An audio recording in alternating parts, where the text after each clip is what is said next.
नाशिक महानगरपालिका निवडणूक 2024च्या पार्श्वभूमीवर प्रभाग क्रमांक 19 मध्ये राजकीय वातावरण चांगलेच तापू लागले।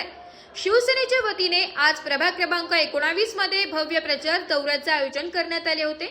या प्रचार दौऱ्याची सुरुवात चेडीगाव येथील मारुती मंदिरात पूजा अर्चा करून करण्यात आली।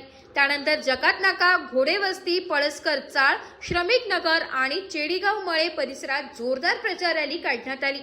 या रॅली दरम्यान शिवसेनेचे अधिकृत उमेदवार अनुसूचित महिला प्रवर्गातून रुचिरा संतोष साळवे, ओबीसी पुरुष प्रवर्गातून योगेश वामन भोर आणि सर्वसाधारण महिला प्रवर्गातून भारती अंबादास ताजनपुरे यांची नागरिकांकडून ठिकठिकाणी पुष्पवृष्टी करत शाल आणि श्रीफळ देऊन जंगी स्वागत करण्यात आले। विशेष म्हणजे उमेदवारांनी थेट नागरिकांच्या घरोघरी जाऊन संवाद साधत त्यांच्या समस्या जाणून घेतल्या।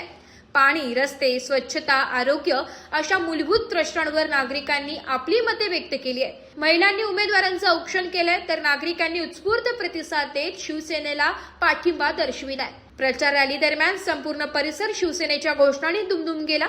मशाल या चिन्हासमोर मतदान करून शिवसेनेच्या सर्व उमेदवारांना विजय करण्याचे आवाहन यावेळी करण्यात आले।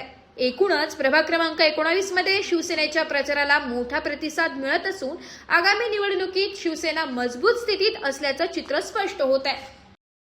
पण अगोदर नगरसेवक पद भूषवलेलं आहे आणि त्यांना फार अनुभव आणि त्यांचं म्हणजे जे काम आहे ना ते अख्खा वार्ड बघतो।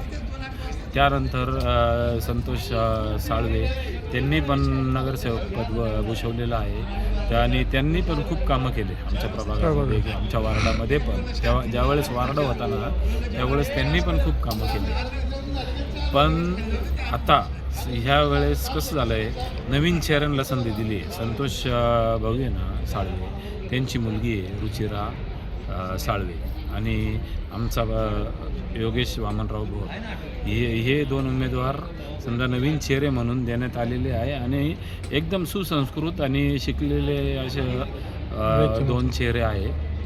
आणि त्यांच्यासोबत सर्वात मोठा अनुभव म्हणजे तगडा अनुभव असलेल्या माझ्या ताई भारतीताई अंबादास ताजनपुरे ह्या आहे आणि त्यामुळे त्यांच्या मार्गदर्शनाखाली हे दोघं पण भविष्यात खूप कामं करतील आणि आपल्या प्रभागाचा खूप विकास करतील अशी अपेक्षा मी व्यक्त करतो आणि सर्वांनी त्यांना प्रचंड बहुमताने विजयी करावा हे मी एक साधारण शेतकरी म्हणून माझ्याकडनं सर्वांना विनंती करतो।